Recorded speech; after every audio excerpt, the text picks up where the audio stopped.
വേദിയിലും സദസ്സിലുമുള്ള ബഹുമാന്യരെ, ശ്രീനാരായണ സന്ദേശങ്ങളുടെ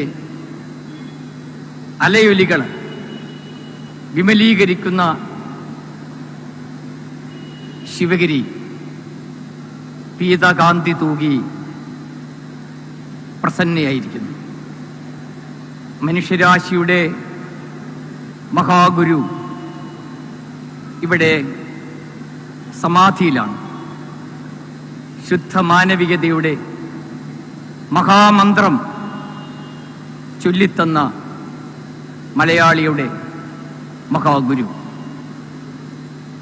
ശിവഗിരിയിലെത്തുമ്പോൾ ദുഃഖിതനും ത്യാഗിയുമായ ഒരു ദരിദ്രനാരായണന്റെ മുഖമാണ് മനസ്സിൽ തെളിഞ്ഞു വരുന്നത് എന്ന് OV വിജയൻ ഒരിക്കൽ പറയുകയുണ്ടായി. അരുൾ അൻപനുകമ്പ മൂന്നിനും പൊരുളൊന്നാണിത് ജീവതാരകം, അരുളുള്ളവനാണ് ജീവി എന്നുരുവിട്ടിയിടുക ഈ നവാക്ഷരി.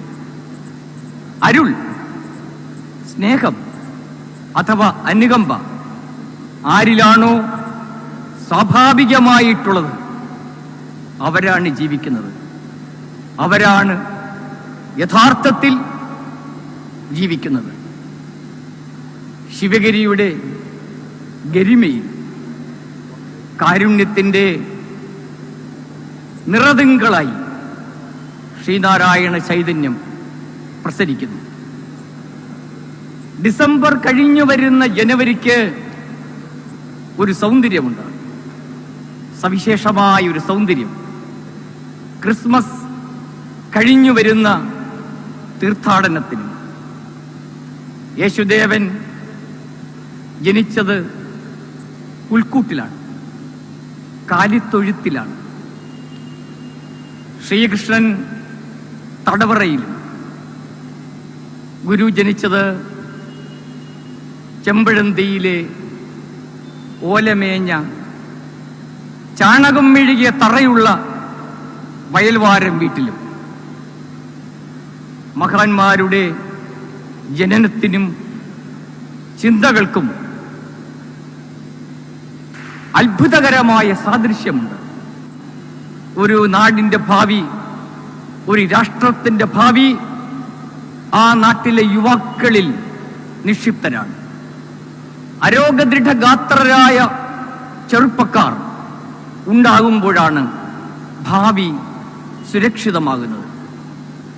ശരീരത്തിന്റെ ആരോഗ്യത്തിന് ഭക്ഷണവും മനസ്സിന്റെ ആരോഗ്യത്തിന് അറിവും വേണം, വിദ്യ.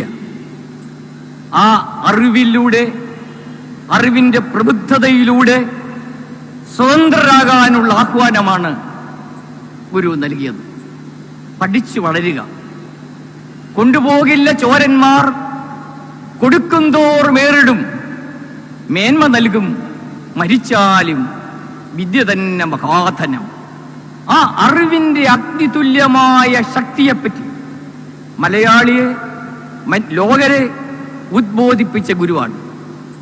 ശിവഗിരിയിൽ ഗുരു പ്രതിഷ്ഠിച്ചിരിക്കുന്നത് അറിവിന്റെ അതിദേവതയായ ശാരദയാണ്.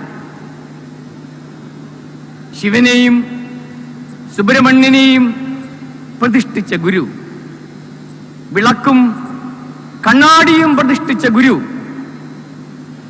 അതിൻ്റെ എല്ലാം ഫലശ്രുതി എന്ന നിലയിലാണ് സരസ്വതി ദേവിയെ ഇവിടെ പ്രതിഷ്ഠിച്ചത്. സാഹോദര്യത്തിന്റെ മതം, സാഹോദര്യത്തിന്റെ രാഷ്ട്രീയം നമ്മുടെ നാട് ആഗ്രഹിക്കുന്നു. സർവമത സ്നേഹം പ്രസംഗിക്കുകയും അന്യമത വിദ്വേഷം ആചരിക്കുകയും ചെയ്യുന്ന ഒരു പ്രവണതയുണ്ട്. വാക്കും പ്രവൃത്തിയും തമ്മിലുള്ള ഈ അകലം കൂടി വരികയാണ്. എല്ലാ മതങ്ങളും ഉത്കൃഷ്ടമായ ആദർശങ്ങളുടെ അക്ഷയ സ്രോതസ്സിലേക്കാണ് ജനങ്ങളെ നയിക്കുന്നത്. പക്ഷേ മതപരമായ ഭിന്നതകൾ വർദ്ധിക്കുന്നു. നിയമങ്ങൾ സുലഭം, നീതി വിരളം എന്ന് പറയാറുണ്ട്. ഗുരുവിനെ അറിഞ്ഞാൽ, ഗുരുവിനെ അറിയുക എന്നത് വർത്തമാനകാലം നേരിടുന്ന വെല്ലുവിളികളിൽ നിന്ന് രക്ഷപ്പെടാനുള്ള മോചന മാർഗമാണത്.